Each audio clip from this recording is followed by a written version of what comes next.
सुप्रभात बाल मित्रों, आज 14 जुलाई है और अभ्युदयवाणी की रेलगाड़ी एक बार फिर से आपको ले चलने के लिए तैयार है। आपके दोस्त और हमसफर प्रेम वर्मा के साथ आज के रोमांचक, ज्ञानवर्धक और नैतिक शिक्षा से भरपूर एक अद्भुत यात्रा में, जहां हम नए विचारों से प्रेरित होंगे, नई जानकारी हासिल करेंगे और जीवन के मूल्यों को समझेंगे।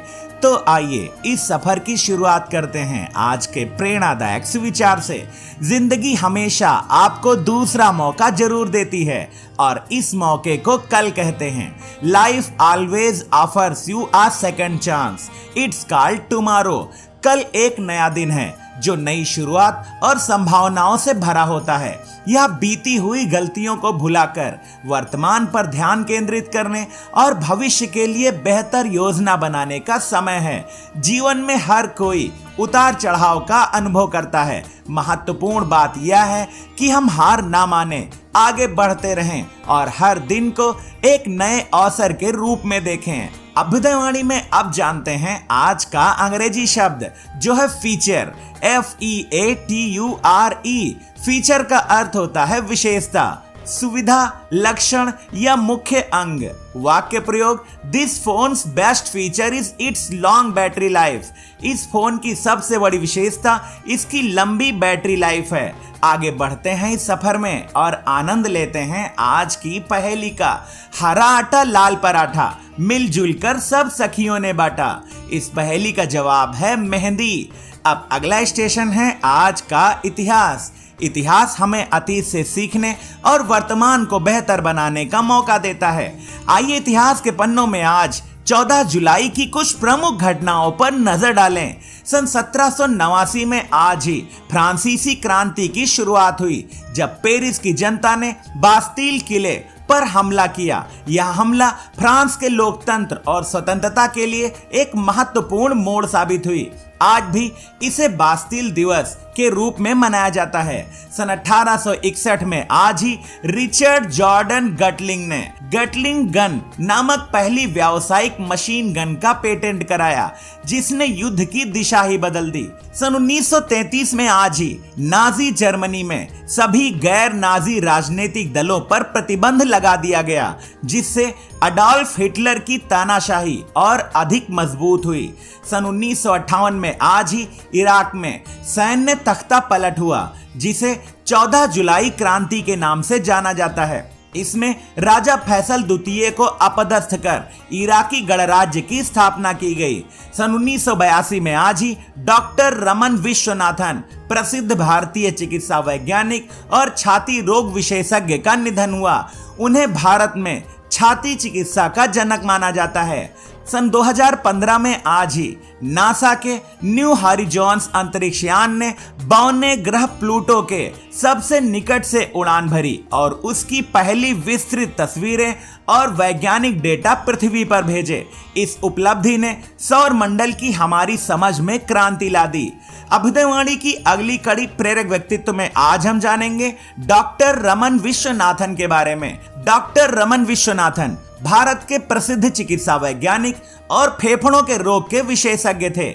उन्हें भारत में पल्मोनरी मेडिसिन यानी फेफड़ों की चिकित्सा के क्षेत्र में अग्रणी कार्य करने के लिए जाना जाता है। उन्होंने भारत में क्षय यानी टीबी रोग की पहचान, उपचार और रोकथाम के क्षेत्र में उल्लेखनीय योगदान दिया। वह दिल्ली के प्रतिष्ठित विज्ञान भवन, एम्स और वल्लभ भाई पटेल चेस्ट इंस्टीट्यूट से लंबे समय तक जुड़े रहे और संस्थान के विकास में महत्वपूर्ण भूमिका निभाई। उनकी नेतृत्व क्षमता, अनुसंधान कार्यों और शैक्षणिक योगदान ने देश भर में असंख्य डॉक्टरों और शोधकर्ताओं को प्रेरित किया।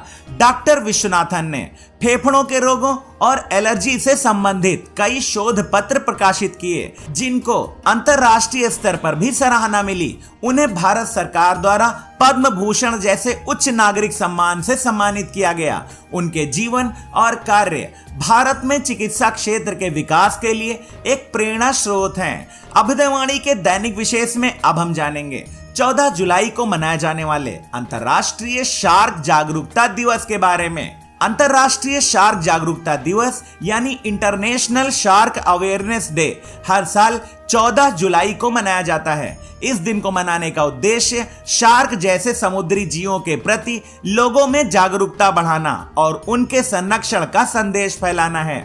शार्क समुद्री पारिस्थितिक तंत्र का एक महत्वपूर्ण हिस्सा होती हैं, लेकिन शिकार, प्रदूषण और पर्यावरणीय बदलावों के कारण इनकी कई प्रजातियां विलुप्ति की कगार पर हैं।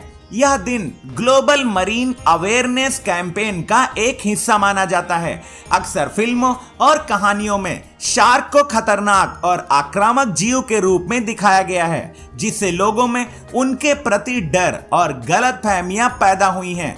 लेकिन वास्तविकता यह है कि शार्क इंसानों के लिए बहुत कम खतरा बनती है, जबकि हर साल लाखों शार्क केवल उसके पंखों के लिए मारी जाती हैं, जिनका उपयोग सूप और दवाओं में होता है। विभिन्न संगठन इस दिन शार्क से जुड़ी जानकारियां, डॉक्यूमेंट्री फिल्में, शैक्षणिक कार्यक्रम और समुद्री संरक्षण गतिविधियां आयोजित करते हैं। इस दिन को मनाने का उद्देश्य यह है कि हम शार्क के महत्व को समझें, उनके संरक्षण के लिए आवश्यक कदम उठाएं और समुद्री जैव विविधता को संतुलित रखने में उनकी भूमिका को पहचानें। अंतर्राष्ट्रीय शार्क जागरूकता दिवस हमें यह सिखाता है कि हर जीव, चाहे वह कितना ही डरावना क्यों ना हो, प्रकृति के संतुलन में अहम भूमिका निभाता है। अभ्युदयवाणी के अंतिम पड़ाव पर अब सुनते हैं आज की प्रेरणादायक बाल कहानी, जिसका शीर्षक है बहरा मेंढक। एक हरे भरे तालाब में बहुत सारे मेंढक रहते थे। उस तालाब के ठीक बीचों बीच एक ऊंचा और चिकना लोहे का खंभा खड़ा था। एक दिन मेंढकों के सरदार ने सबको इकट्ठा किया और घोषणा की, जो कोई भी इस खंभे की चोटी तक पहुंच जाएगा उसे राजा की तरफ से एक बड़ा इनाम मिलेगा। सभी मेंढक उत्साहित हो गए। प्रतियोगिता की तैयारी होने लगी। तालाब के किनारे तमाशबीन मेंढकों की भीड़ जुटने लगी। प्रतियोगिता शुरू हुई और एक एक करके मेंढक खंभे पर चढ़ने लगे, लेकिन खंभा बहुत चिकना था। जितना भी वह चढ़ते, कुछ देर में फिसल फिसल कर नीचे गिरने लगते।